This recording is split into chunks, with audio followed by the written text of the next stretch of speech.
Welcome back to Streaming Media East 2022 here at the Westin Copley in lovely Boston, Massachusetts. I have a fellow Massachusettsian. No, I don't actually. Mark's from Europe. So, Mark, tell us a little bit. Yes. I mean, you spent enough time here in the last 2 days to sort of be an honorary Bostonian. So, tell us a little bit about the event you did yesterday, Content Yeah, Delivery the Commoditization Summit. I think it was a great event. I think good turnout of people. I think the feedback I got from speakers as well as attendees was really great. So based on that and the feedback I got, very happy on how things went. So give me maybe like 2 takeaways from yesterday as a whole. Well, Jeff. And that was Peter Chape's keynote from Yes. Akamai, where he showed the picture of a gentleman named Jeff who was a one-man band in New York. Lots of bells and whistles, but as he said, that creates the potential problem of if you add extra features, does it feel like you're adding extra? And it's also really hard to get your software to do all those different things in one container. Exactly. You wouldn't be able to change what you want, what's actually needed. Correct. Yeah. Okay, so but Edge was Jeff and Edge in general, I think, was a topic that where the industry is going. It's more about the use of applications for delivery rather than the pure caching mechanism that is in place. And I did a fireside chat today with Kip Turco from StackPath. Yeah. And in fact, we actually talked quite a bit about that with sort of the containerization, virtual machines, actual physical machines at the edge. So what would be another takeaway from CDS? I think capacity in general is going to be a challenge. I mean, if you look, again, Peter as well, from my perspective, traffic just keeps growing. I think one of the things that was said throughout the day is sort of what's a peak spike to build to 3 years later is the average to build to. Correct. And it really does feel like if you build it, they will come. In fact, maybe it's more like they're waiting there at that tunnel, as somebody else uses the example at LaGuardia. You increase the capacity at LaGuardia, but you still got the tunnel you got to go through and all the traffic bottlenecks in it that ultimately we have to widen the tunnel at the same time we widen the traffic coming out of the airport. Correct, But I think capacity in general is at least a topic of interest for a lot of people.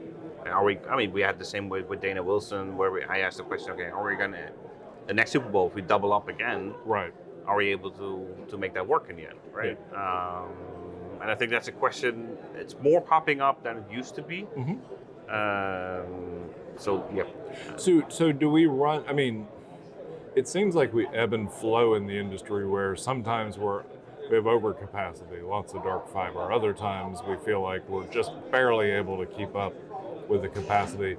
Is that transit, egress, ingress between CDN providers, or is that also an issue to the end user? It's primarily, I think, in relation to telco infrastructures. Okay. So the ISP infrastructures, and it also very differs per country, right, and even region, right. So if I look at Western Europe, Western countries, US, whatever, we're very well a good network in general, right?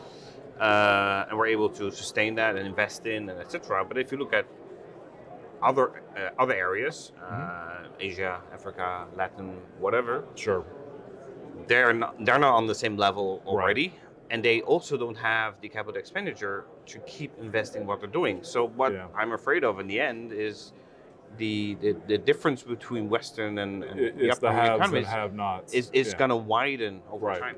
And that's one of the concerns we have. That's why Help Me Stream research is looking at how do we get things into places where there's limited or no connectivity.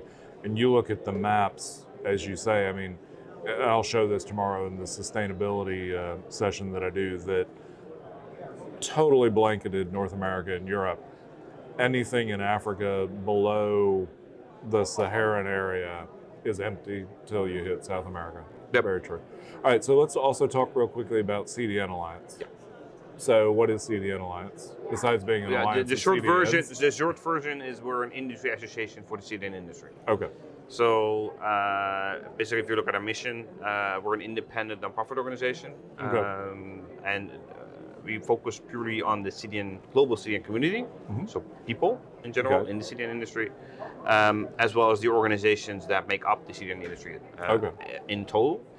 And what we really want to do is connect, support, and represent. Now, connect really means connecting, right? Want to connect all the people, want to connect all the industries, etc. Start making sure they talk with each other, etc. Because the industry itself is still very siloed on how things have been happening so far. Right. But it's a $13 billion industry. Sure. 75% of all the traffic worldwide is either done by CDN service providers or backed by CDN technology. Yet we're completely unorganized. Right. And that's really what we want to change. So the first step to that is really connect. So we want to make sure that industries, the organizations are connected, people are connected with each other. And then secondly is really support, and that's really solving the challenges that we have together. Right. Again, that's why the connect part is important of it. Get better insights on what's happening in the industry, which is currently not really there. And then eventually we want to be representing the industry as well. So we want to be the face and the voice of the industry in the end. Moving from competition to co-opetition on some level. Yes, and this is a natural thing to happen in any industry, right? Lots of other industries have an industry body. Right. See, the industry has never went in that direction because we've been working on different silos, and the silos itself always worked. But now we're coming into certain areas where we have common challenges overall, that sustainability, interoperability, security, privacy, availability, capacity. Those are all topics only if we as an industry work on this together, we can solve them. But that means that we need to let go of silos and start cooperating on certain areas. And clearly, the customers of CDNs who now tell us consistently they do multi-CDN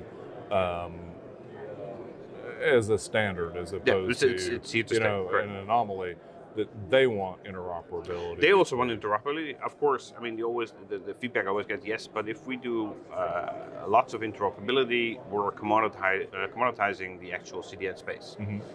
Where I believe, yes, there are what we call common denominators, the things that don't differentiate CDNs at all. Table stakes. There is no reason for not to look at that in terms of interop. Exactly. The stuff that is on top that makes you different. That's your feature set. Exactly. Yeah. Don't touch that. Right.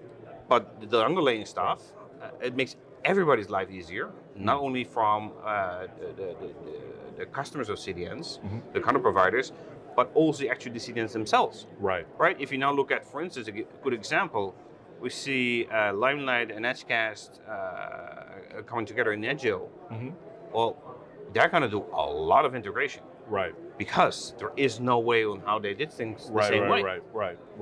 Very true. So if we do more of those consolidation topics over time, that's going to hurt the industry because we're going to waste a lot of resources in these kind of areas. Right. Where it could be a lot easier. Yeah. Interesting. Well, Mark, thank you again for your time. Always appreciate it. And we will be back in just a little bit with our next guest.